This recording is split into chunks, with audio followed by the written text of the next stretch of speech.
You are watching Co-op for Two. I've just finished my live stream playthrough of Gumshoe, day 1. And I thought I would add a couple of comments now that I've had some time to chew it over and spent a couple hours going back through the case and back through the leads and looking for those last final leads. I had a couple thoughts I wanted to get on tape to add to that playthrough. So point number 1. It wasn't important for our case, but I do want to point out something if you're playing, that there are lab reports, there are autopsy reports and lab reports, and you have to be careful because on the reports they'll say this report was prepared on July 3rd, and then July 4th, whatever, they'll go on. And it's easy to look at that date and think you're allowed to look at the report on that date. But you really have to look at the back pages on the bottom. They'll have a date and a specific time. In the first case we played, it's actually not very important. One is 10:45, one is 11:47. On the lab reports, one was available on the 3rd, but one actually didn't become available till the 4th. Now, it wasn't important for our day 1 case, but it may be important going forward. And in addition, I think it adds a little cool event mechanic where things might be unveiled during the course of the day rather than all up front in the beginning. So I would suggest if you play the game and going forward, that maybe at the start of the day you look at the lab reports, write down the times that day that certain ones will unlock, and you'll be able to go and look at them after that time. I think people on the BGG thread may have pointed this out, but in my, I saw the dates here and overlooked the dates on the bottom. So that's a quick note, a rule note to play. The second point I wanted to make was about eliminating dealing with the time pressures and replaying the case, replaying the days. As we explained, when you're playing multiple players in this game, you're allowed to spread out and you'll cover double the amount of clues per day because there'll be 2 of you, or if there's 3 of you, triple the amount in one playthrough of the day. If you're playing solo, it's very likely, and the BGG forum posters say almost certain, that you'll have to replay a day multiple times in order to go back and see leads that you ran out of time and weren't able to see, or because of time constraints, you chose one branch instead of another. Now, when we played it, there was a point at which, towards the end of the stream, that we rationalized not replaying the day, but actually thematically pretending that we had another player, or we could call up another detective and ask them, can you go do this action? So that we actually could do a couple things in parallel. And that works fine. Mechanically, it's no different than playing a day and then replaying it. Except to the extent that it removes a little bit of the incentive to weigh and try to figure out what would be the most efficient use of your time on a given day.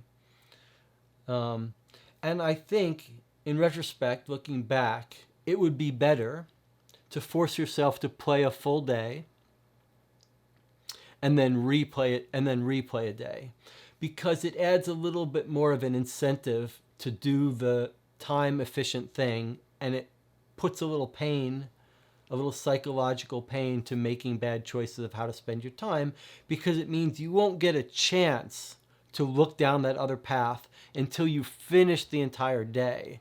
So there's a cost. You can say, well, should I do this? Should I do this? Whatever choice you make, you may not be able to do the other thing until many hours of real world time. which means you won't have some clues until the next time you replay that day.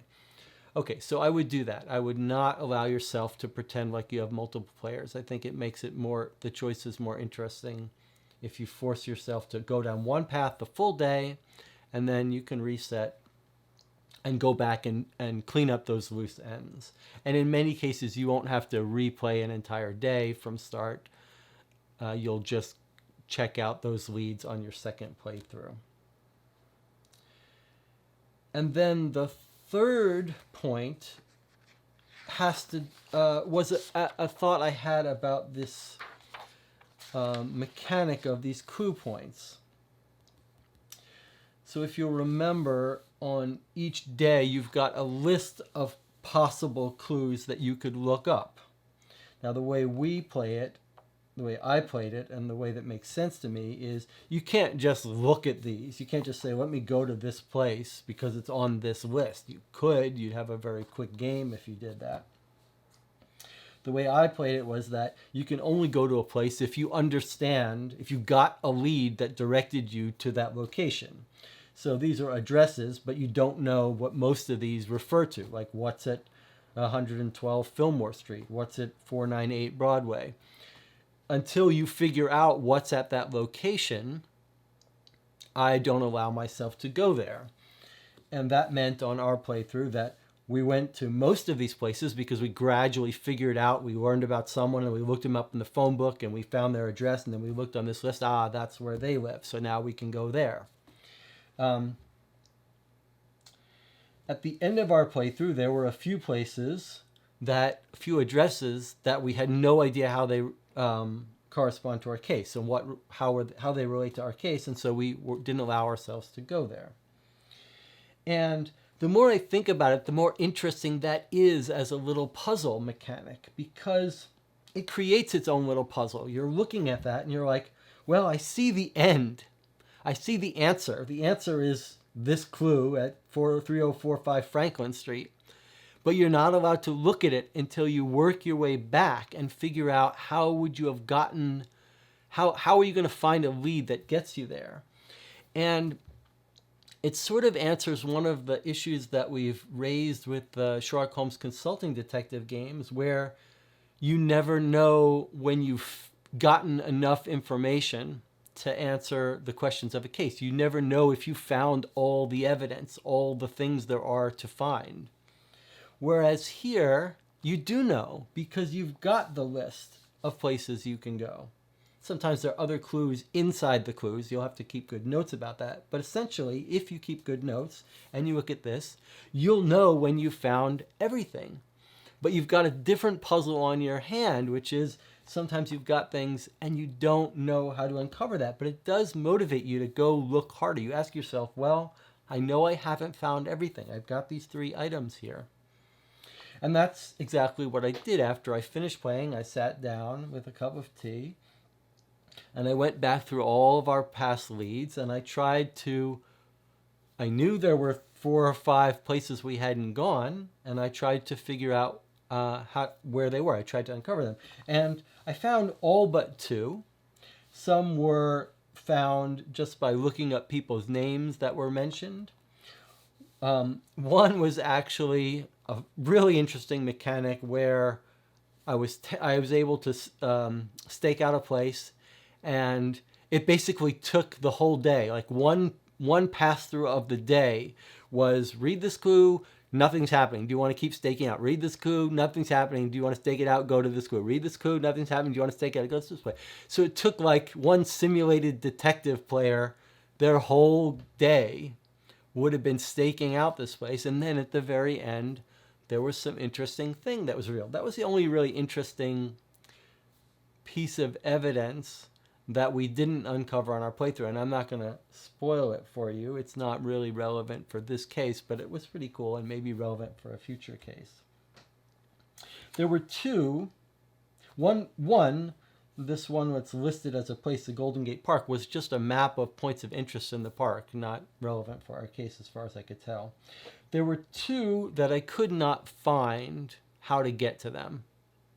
And it's either that there's a typo or mistake somewhere. One kind of I got the impression, or I just didn't find the right, and there was something I overlooked.